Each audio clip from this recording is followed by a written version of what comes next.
नमस्कार, आप देख रहे हैं स्पेशल रिपोर्ट न्यूज रूम से। आपके साथ मैं हूं अंजना ओम कश्यप। आखिर इस देश में मजदूर इतना मजबूर क्यों है? क्या उसकी जान की कोई कीमत नहीं है?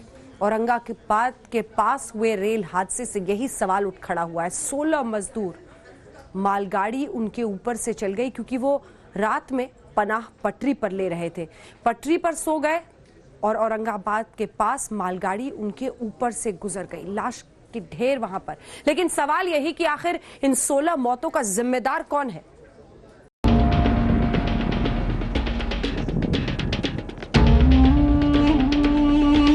अपनी हड्डियां गलाकर ये पैसे कमा कर रखे थे, मगर काम नहीं आए।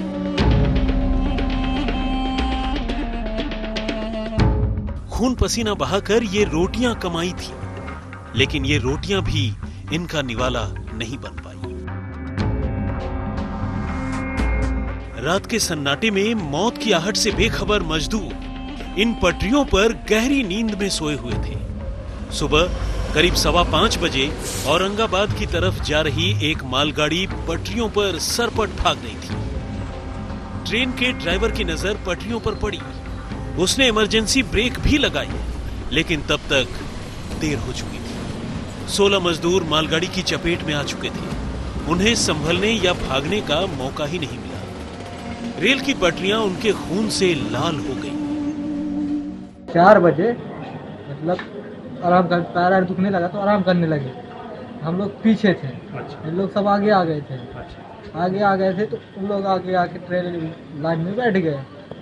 अब मैं पीछे था, उनको झपकी लग गया है। इतने में थोड़ी देर बाद गाड़ी आ गया है। हम लोग सुने, वहाँ से दौड़ के आए, क्या गाड़ी आ गया। लाइन में इतने लाइन में बैठे थे। मैं आवाज दिया, सुन नहीं पाया, गाड़ी निकल गया। पल भर में ही रेलवे की पटरी पर 16 मजदूरों की लाशों का ढेर लग गया। उनके बैग, चप्पल, रोटियां, सब्जी, कपड़े, बस सब बिखरे पड़े थे। जो पटरी की दूसरी तरफ सो रहे थे वो बच गए, लेकिन लाशों का अंबार देखकर उनका खून सूख गया। हम रेलवे यहाँ पे आ गए, जोर से ब्रेक मारा, उन्हें धड़ धड़ धड़ धड़ आवाज आया जोर से। फिर हम अचानक उठ के भागने लगे, भाई रेलवे आज क्यों खड़ रहेगा इतना अर्जेंट में, और इतना आवाज क्या आ गया, क्या गिर गया इसका। ऐसे देखने के आ गए हम यहाँ पे। इसके बाद हम आके देखे यहाँ पे तो रेलवे वाला वो खड़े वाला था, 2-4 उसमें साथी थे, 19 जन साथी जो थे तो बच गए। समझो 3 उसमें से 3 जो बच गए, और जो 16 जने थे 15 जगह पे गए, और एक जाते जाते अस्पताल में उनकी मौत हो गई। ये 20 प्रवासी मजदूर भुसावल से ट्रेन पकड़कर मध्य प्रदेश के शहडोल और उमरिया जाने वाले थे। बदनापुर और करमाड के बीच इनके साथ दर्दनाक हादसा हो गया। तो फिलहाल मैं उस जगह पर आया हूं, उस स्पॉट पर आया हूं जहां पर यह दर्दनाक हादसा हुआ है। मालगाड़ी के नीचे यानी गुड्स ट्रेन के नीचे 16 मजदूरों की इसी जगह पर जान गई है। जो जानकारी सामने आ रही है कि ये जो मजदूर जालना से निकले थे औरंगाबाद जाने के लिए, और उन्हें जो उनका लक्ष्य था कि मध्य प्रदेश के भोपाल शहर के आसपास उन्हें जाना है, इस जगह पर आकर वो शायद रात को सो गए।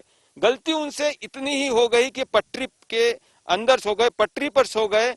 3 लोग जो थे वो पटरी से दूर सोए हुए थे और उनकी जान बच गई। ये सभी मजदूर जालना की एक कंपनी में काम करते थे। गुरुवार की शाम को सभी अपने घर के लिए पैदल निकले थे। सभी मजदूर पहले बदनापुर तक सड़क के रास्ते चले, फिर उन्होंने रेलवे ट्रैक से होकर औरंगाबाद की तरफ बढ़ना शुरू कर दिया। रात में 16 मजदूर रेलवे ट्रैक पर ही सो गए, जबकि 4 मजदूर ट्रैक के किनारे लेट गए। सुबह 5:15 बजे के आसपास औरंगाबाद जाने वाली ट्रेन की चपेट में ये मजदूर आ गए। 16 मजदूरों की मौके पर ही मौत हो गई। 4 जो पटरियों के पास लेटे थे वो भी जख्मी हो गए। खबर मिलने पर पुलिस अधिकारी पूरे अमले के साथ मौके पर पहुंचे। हादसे में बचे 4 लोगों को अस्पताल पहुंचाया गया। बहुत ही अनफॉर्चुनेट तरीके से 16 मजदूरों की डेथ हो गई है। 5:15 बजे यहाँ से जो कैरियर ट्रेन गुजर रही थी उसके नीचे वो लोग अनफॉर्चुनेटली आ गए हैं। उनमें से एक इंजर्ड है, वो हॉस्पिटल में है। 4 लोग जो थोड़ा दूर बैठे थे उनकी हम पूछताछ कर रहे हैं। और वो थोड़ा सा सदमे में है, तो उनसे बाकी सारी चीजें वेरीफाई करना और वो कहाँ से आए, कैसे निकले, वो सब करना अभी हमारी प्रोसीजर चालू है। औरंगाबाद शहर में मारे गए 16 में से 12 मजदूर मध्य प्रदेश के शहडोल के थे। इस हादसे के बाद महाराष्ट्र के मुख्यमंत्री उद्धव ठाकरे और मध्य प्रदेश के मुख्यमंत्री शिवराज सिंह चौहान ने मारे गए मजदूरों के परिजनों को 5-5 लाख रुपए मुआवजे का ऐलान किया। प्रधानमंत्री नरेंद्र मोदी ने इस हादसे पर ट्वीट करके अपना दुख जताया। शहडोल से राजीव शुक्ला के साथ इसरार चिश्ती और पंकज खेलकर, औरंगाबाद, आज तक। प्रधानमंत्री ने शोक जाहिर किया इन मौतों पर। महाराष्ट्र और मध्य प्रदेश की सरकार ने मुआवजे का ऐलान किया, लेकिन इन सब के बीच वो सवाल उसी तरह से खड़ा है कि आखिर इस तरह की परिस्थितियां देश के अलग अलग हिस्सों में क्यों बन रही हैं। देखिए कैसे सियासी वार पलटवार भी हुआ। पैसे की जरूरत आज है, माइग्रेंट्स को पैसा आज देना है, सपोर्ट आज देना है, गरीब लोगों को आज पैसा देना है, और जो स्मॉल एंड मीडियम इंडस्ट्रीज हैं उनको आज मदद करनी है, कल नहीं, परसों नहीं, आज। क्योंकि अगर हमने आज नहीं मदद की तो जो जॉब लॉसेस हो रही हैं वो सुनामी बन जाएंगी। हम विपक्ष के किसी भी सुझाव का स्वागत करते हैं, परंतु वह रचनात्मक, सार्थक और तथ्यात्मक होना चाहिए। वैसे राहुल गांधी जी ने जो आज जो कुछ कहा है उसमें कुछ भी नया नहीं है। वो उन्होंने अपनी सहज प्रवृत्ति यानी फितरत के हिसाब से बगैर अध्ययन किए, बगैर विषयों की जानकारी लिए हुए प्रेस के सम्मुख आने की अपनी पुरानी आदत के हिसाब से किया है। उन्होंने कहा है कि पारदर्शिता नहीं है, तो मैं याद दिलाना चाहता हूं प्रधानमंत्री जी निरंतर विपक्ष के नेताओं से, सभी राज्यों के मुख्यमंत्रियों से संवाद में हैं। उन्होंने विशेषज्ञों के साथ, डॉक्टरों के साथ, मीडिया कर्मियों के साथ, खेल के लोगों के साथ, धार्मिक नेताओं के साथ, सभी के साथ विचार विमर्श किया है। ये सियासत एक तरफ, दूसरी तरफ देश भर में अलग अलग राज्यों के मुख्यमंत्री लगातार गुजारिश कर रहे हैं कि ट्रेन की सुविधा दी जाएगी, इंतजाम किए जा रहे हैं, आप पैदल मत निकलिए। लेकिन बावजूद इसके आपको हम दिखाते हैं ग्राउंड रिपोर्ट, कैसे सड़कों पर मीलों चलने को मजबूर है मजदूर। कई अलग अलग जगहों पर अटके हुए हैं, कुछ अपने ठिकाने पर भी पहुंचे हैं।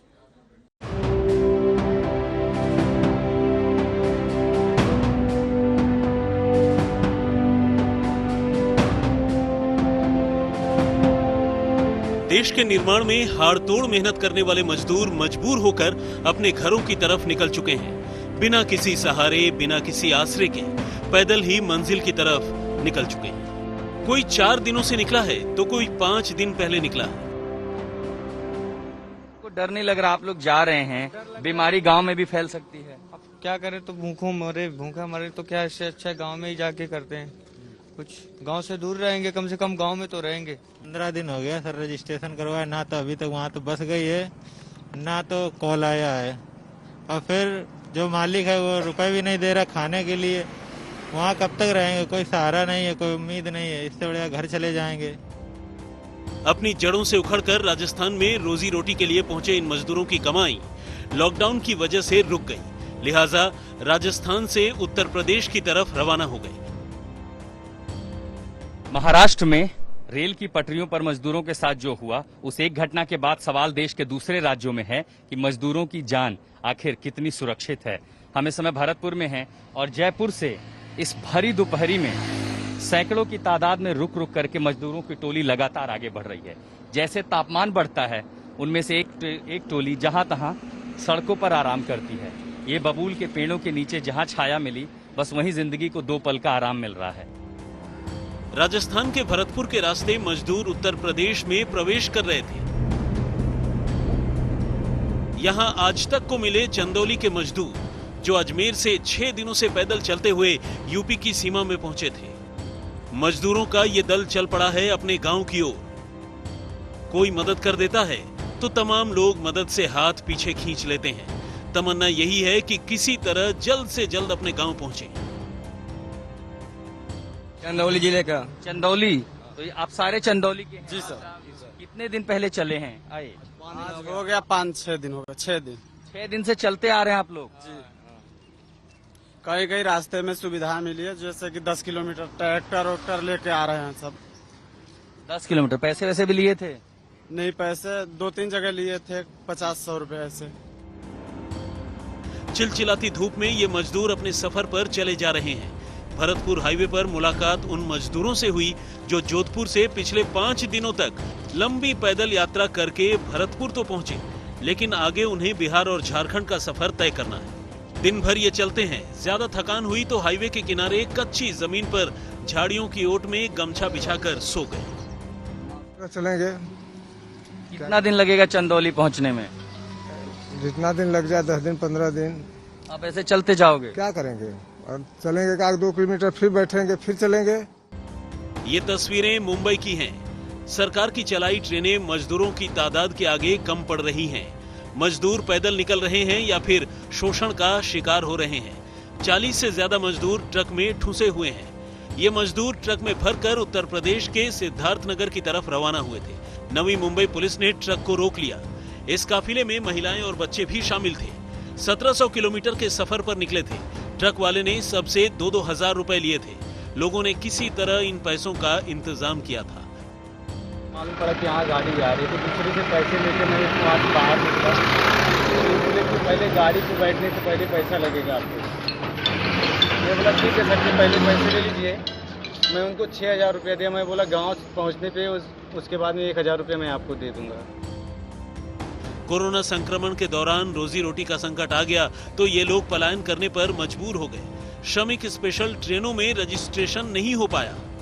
ये सारे मजदूर अपने पैदल निकल पड़े हैं अपने गांव पहुंचने के लिए, जो कि मुंबई से करीब 1600 से 1800 किलोमीटर दूर है।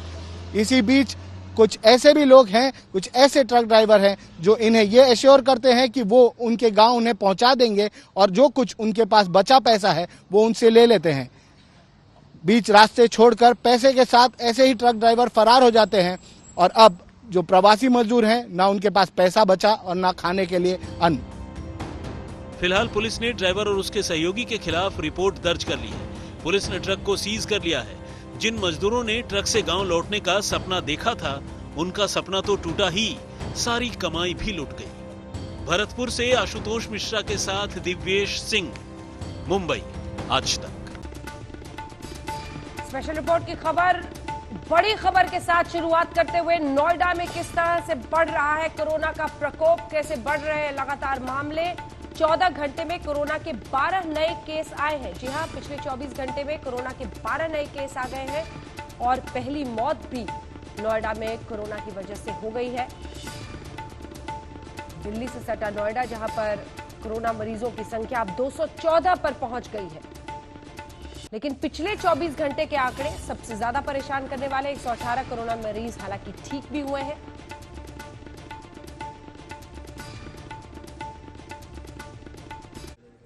दिल्ली में निजामुद्दीन मरकज के मुखिया, तबलीगी जमात के मुखिया मौलाना साद अब पुलिस के शिकंजे से बहुत दिन नहीं बच पाएगा। वो हम इसलिए आपको कह रहे हैं क्योंकि उसके कई राजदारों तक दिल्ली पुलिस पहुंच गई है। उनसे घंटों पूछताछ हुई है। एक एक सबूत, एक एक जानकारी के दम पर अब पुलिस बहुत करीब पहुंच गई है।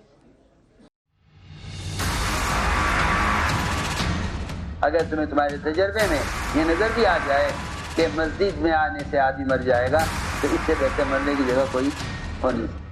अल्लाह के वली इस जमाने के अगर किसी ने छेड़ा है तो खुद अल्लाह के साथ उसने ऐलान जंग की है। कोई बात नहीं, हमें परेशान होने की जरूरत नहीं। अल्लाह खुद की मर्जी के लिए काफी है।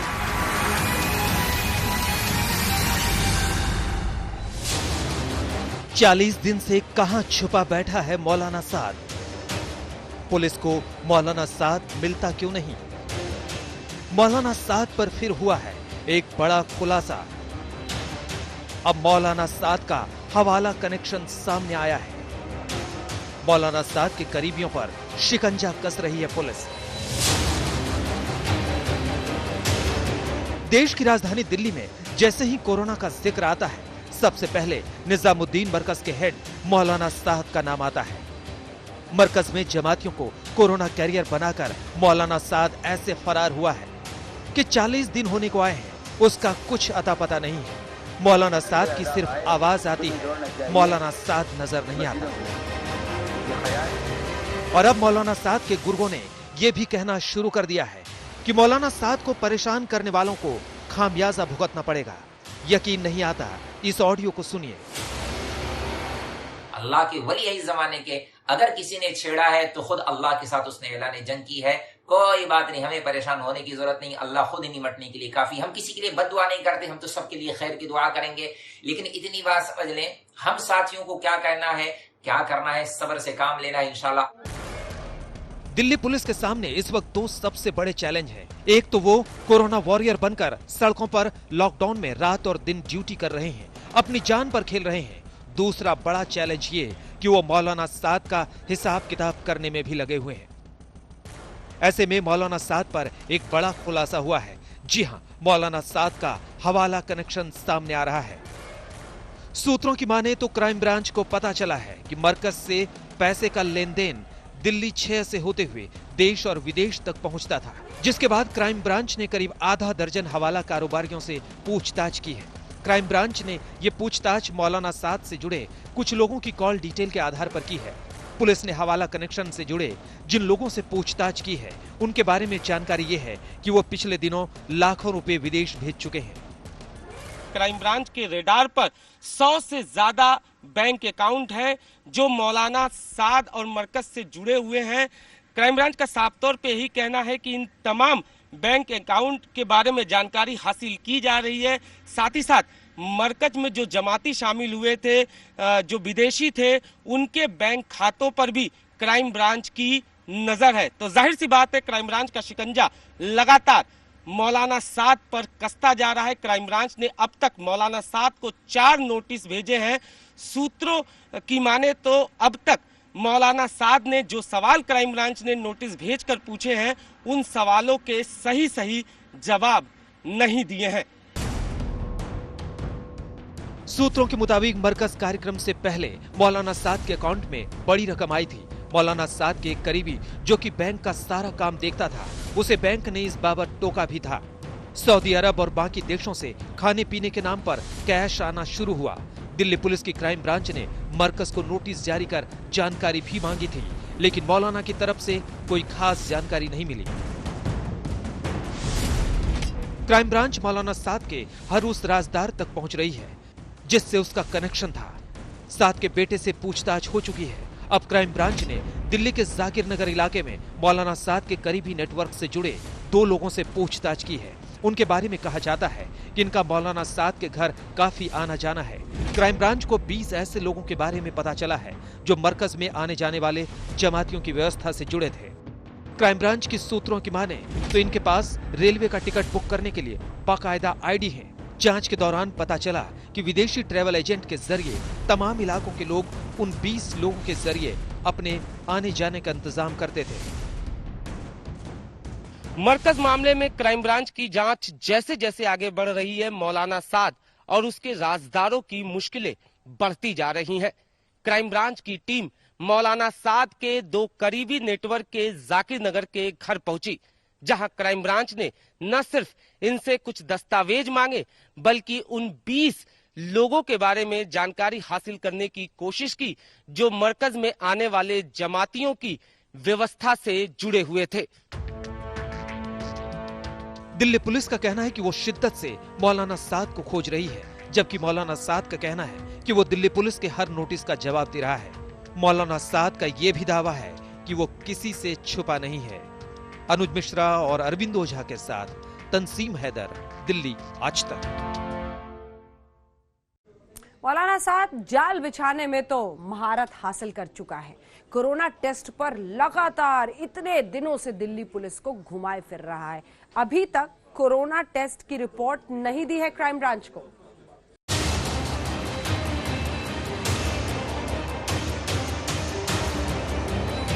कानून की रियायत करना और डॉक्टर की हिदायत की रियायत करना, यह हमारा बुनियादी उसूल है।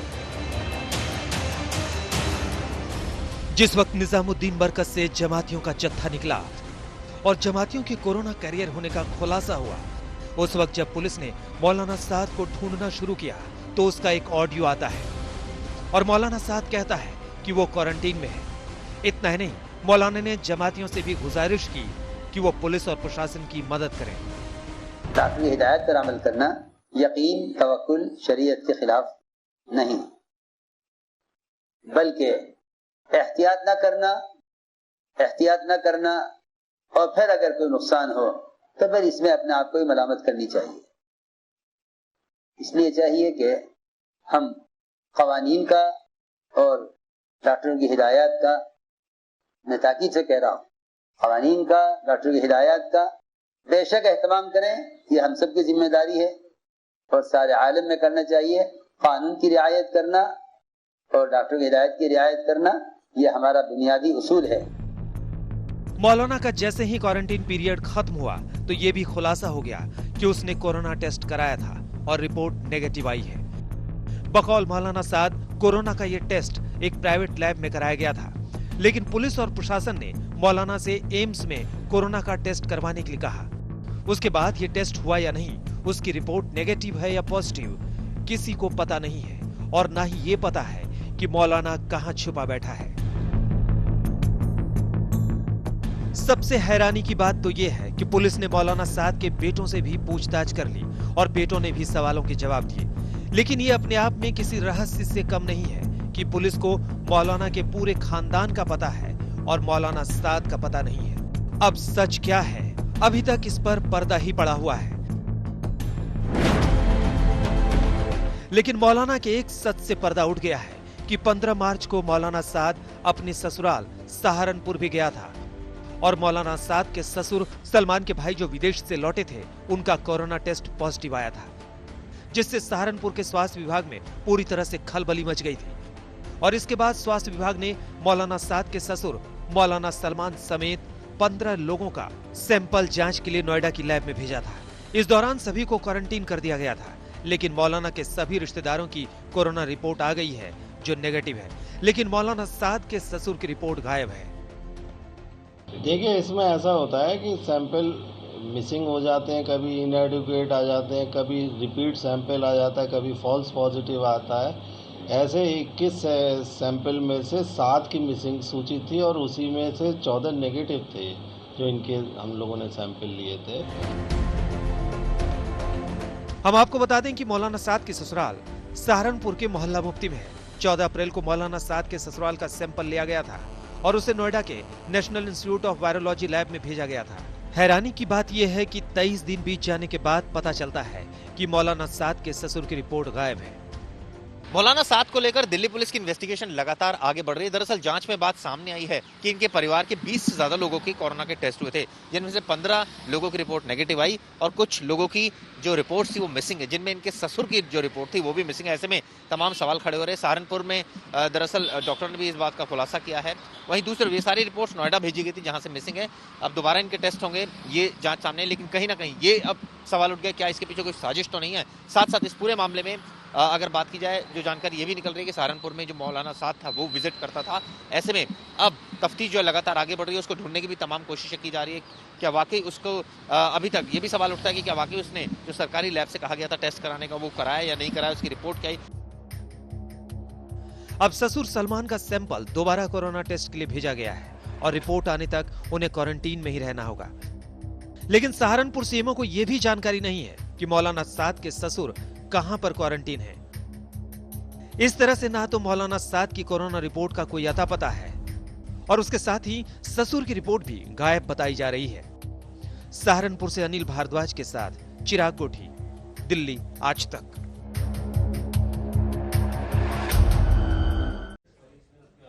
मौलाना साद पर इन खबरों के बाद एक अनूठी सी खबर आपको दिखाते हैं। वैसे तो देश के अलग अलग हिस्सों से लॉकडाउन के दौरान भी शादी की खबरें आ रही हैं, लेकिन एक बार फिर से आज की तस्वीर बड़ी दिलचस्प। ना बैंड ना बाजा, सड़क पर ही पहना दी वरमाला।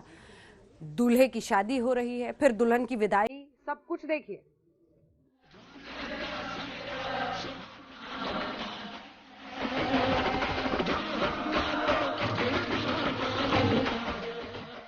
लॉकडाउन के बीच दूल्हे दुल्हनों के लिए बड़ी दुविधा हो गई है। एक बड़ा ही अजीब किस्सा पंजाब और जम्मू कश्मीर बॉर्डर पर देखने को मिला। यहाँ पंजाब और हरियाणा से आए 5 दूल्हे बारात लेकर निकले। सुहाना सेहरा पहनकर अपनी अपनी दुल्हनों को ले जाने के लिए निकले, लेकिन उन्हें लखनपुर नाके के पास रोक लिया जाता है। कब आई थी बारात? आज की थी। आज की कितने बजे की शादी थी आपकी? आज सुबह 9 बजे का। तो जहाँ कब खड़े हैं, कब से खड़े हैं? सुबह 5 बजे के आसपास। सुबह 5 बजे के जी। तो क्या कह रहे हैं जी लोग?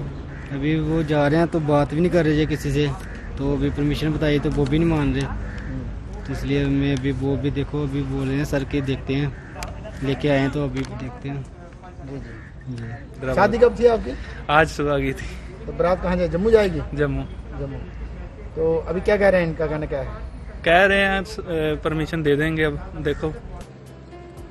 इतना ही नहीं, इन 5 दूल्हों को लॉकडाउन के चलते पूरे दिन पुलिस रोक कर रखती है और आगे जाने की अनुमति नहीं देती।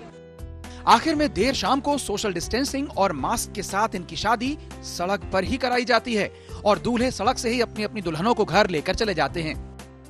यहाँ कब से खड़े हैं यहाँ? सुबह 6 बजे से। सुबह 6 बजे से। तो क्या कह रहे हैं इन लोगों का, क्या कहना है? कुछ नहीं सर, परमिशन अभी दी है हमको। तो शादी कब थी आपकी? शादी तो हमारी सुबह की थी। जम्मू कश्मीर बॉर्डर पर सड़क वाली इन शादियों पर कुछ लोग चुटकियां लेते हुए नजर आए तो कुछ ने प्रशासन को जमकर कोसा। चलिए अब सड़क वाली इन शादियों की पूरी कहानी आपको बताते हैं। 6 मई को पंजाब के पठानकोट, अमृतसर, फगवाड़ा, तरन तारन और हरियाणा के पानीपत से फूलों से सजी कारें और सीमित बाराती जम्मू कश्मीर की सीमा पर पहुंचे। सुबह 5 से 7 बजे के बीच लखनपुर नाके पर 5 से 7 परिजनों के साथ पहुंचे दूल्हों को रोककर आगे जाने की अनुमति नहीं दी गई। दिन भर नाके पर अधिकारियों के सामने परिजन मिन्नतें करते रहे, लेकिन अधिकारियों ने प्रोटोकॉल का हवाला देते हुए आगे जाने की अनुमति नहीं दी। आखिरकार किसी ने उन्हें लखनपुर में ही दुल्हनों को बुलाकर रस्में पूरी करने का मशविरा दिया। इसके बाद लखनपुर में सड़क किनारे देर रात तक 5 दूल्हों ने दुल्हनों को वरमाला पहनाई और बारातियों के साथ दुल्हनों को विदा कराकर ले गए। फगवाड़ा के रोहित की जम्मू की ज्योति से 6 मई को शादी तय थी। रोहित के पिता रणजीत सिंह के मुताबिक उनके पास गृह जिलाधिकारी की अनुमति भी थी, लेकिन उसके बावजूद जम्मू कश्मीर प्रशासन ने उन्हें जम्मू जाने की इजाजत नहीं दी। उन्होंने बताया कि रोहित और ज्योति की शादी अप्रैल में तय थी, लेकिन लॉकडाउन के चलते वो टाल दी गई और फिर मई में तारीख निकाली गई। दोबारा लॉकडाउन बढ़ा तो सादे ढंग से शादी रचाने की योजना बनी, उसे भी जम्मू प्रशासन ने पूरा नहीं होने दिया। पानीपत से जम्मू शादी करने जा रहे गौरव का रिश्ता भारती से तय था। गौरव के मुताबिक उन्होंने शादी लॉकडाउन में इसलिए नहीं टाली क्योंकि उनकी कुंडली के मुताबिक अगले 1 साल तक शादी का दूसरा मुहूर्त नहीं था। वो जम्मू नहीं पहुंच पाए। इसके बाद गौरव के परिवार की अपील पर प्रशासन ने उनकी शादी कठुआ के एक होटल में करवाई। अमृतसर से आए ऋषभ के परिवार ने बताया कि उन्हें जम्मू के प्रीतनगर जाना था, लेकिन उन्हें लखनपुर से आगे नहीं जाने दिया गया, जिस पर वधू पक्ष को यहीं बुलाकर शादी कर ली। इसके अलावा तरसेम चंद तरन तारन से बारात लेकर आरएसपुरा जा रहे थे और पठानकोट समेत अन्य जिलों से भी आए दूल्हों ने लखनपुर में अपनी दुल्हनों को वरमाला पहनाई। सुनील जी भट्ट, जम्मू, आज तक। स्पेशल रिपोर्ट में इतना ही। आप देखते रहिए आज तक।